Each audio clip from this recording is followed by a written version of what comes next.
we are going up to pick some corn from our neighbor. Yep, that's right. So our neighbor called and said his sweet corn is ready to be picked, so we're gonna head up and pick some sweet corn. Let's get going.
No, don't move. Don't move. Caleb, slowly move over to him.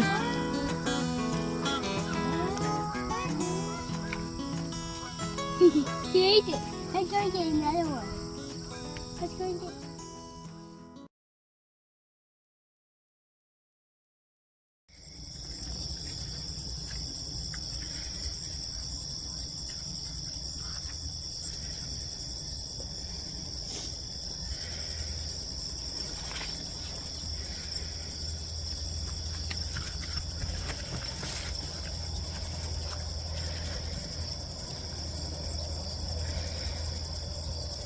Okay, so I'm out here in the garden this evening to check for Japanese beetles.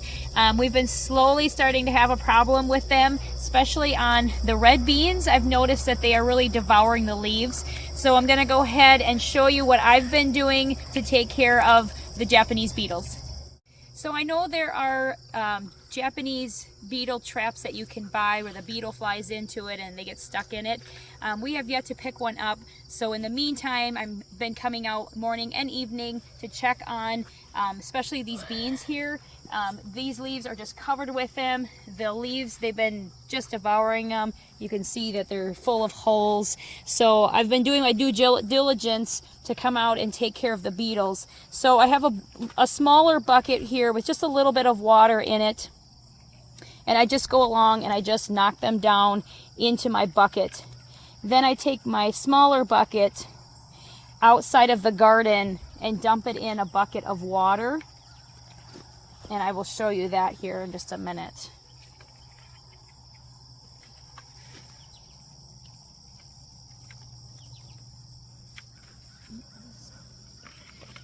And I'm obviously not getting them all this way. As soon as you kind of touch the leaves, some of them are falling off, but I do my best to try to get as many as I can and collect them. I do not want them in my garden.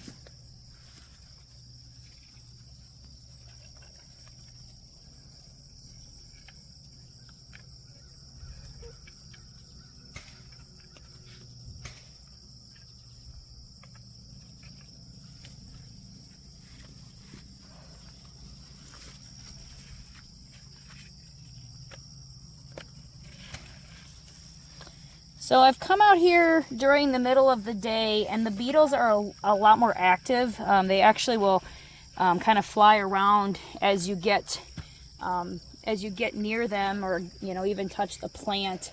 Versus the morning and the evening, they're not as active, and so it's a little bit easier just to knock them right down into the bucket. So I go along and dump them in the bucket, and then I'll show you where we go next.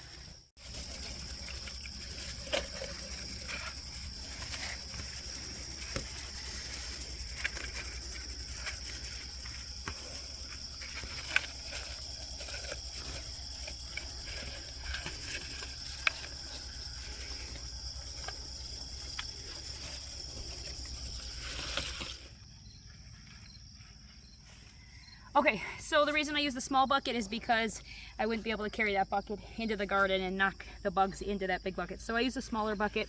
This bucket has soap in it. It helps prevent the bugs from being able to fly out or get out.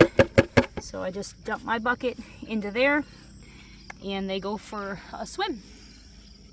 Okay, so far I've only noticed the Japanese beetles being on the red beans. I did notice maybe a month ago they were on some of the weeds that were in the garden, but I do kind of walk through and just check to see if they have gotten on anything else. I'm not sure why specifically they like the red beans, but you can tell from the leaves that they must. But I do check the whole garden for them. So let me know in the comments if you have any ideas why they're drawn to just this one particular plant, or if you're having problems and you have a great solution.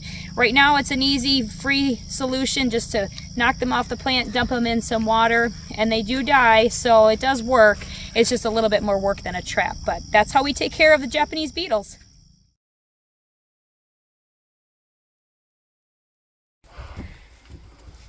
To blanch or not blanch corn before freezing, that is the question. I have done some reading online and asked friends and family what their preferred method is, and it seems kind of 50-50. We're not really sure whether we're supposed to blanch it or you don't have to, or what to do. So it's kind of confusing, and I decided I'm just going to do what works best for us. So today I'm not going to blanch the corn before I freeze it. If I was to blanch the corn, I would need to either start a fire in the wood barrel stove and get a pretty good fire going so that I had boiling water, or I would have to start the wood cook stove inside. And in August, when the days are in the 80s, that is not ideal to do because it would just get way too warm in the cabin. So today I am not going to blanch the corn before freezing. If I go get another batch of corn, I may blanch that just so we can determine on our own which taste or which method we prefer when it comes out of the freezer. But for today, I'm not going to blanch, so I'm going to get started. So typically, I would just use a good old knife to take the corn off the cob. But we happen to find this corn cutting tool at Goodwill, and so I thought I would give this a try. Comment below whether or not you use one of these, and also let us know if you blanch your corn or if you leave it unblanched when you freeze it.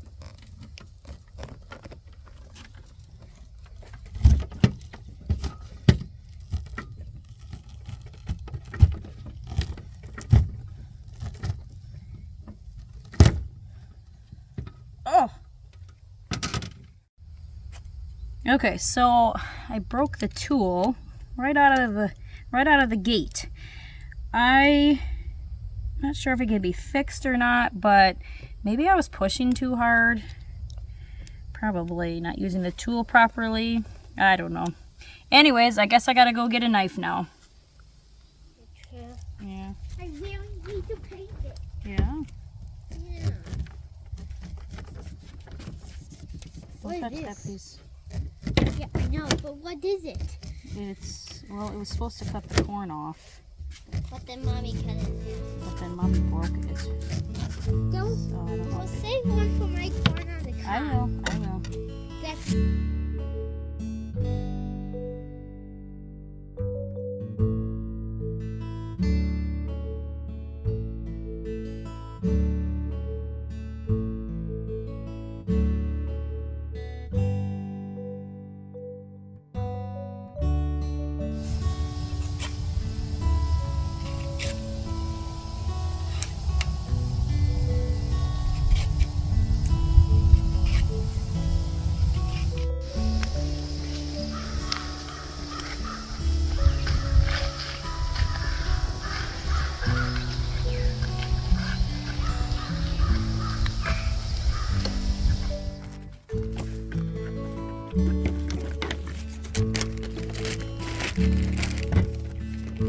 got in there, bud? What do you got in there?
Alright, we were able to get 11 bags of corn, and we're also going to freeze some corn on the cob. It's kind of fun to have corn on the cob during the winter when you wouldn't normally be able to get it. We'll also save some back so we can have some fresh corn on the cob for supper tonight.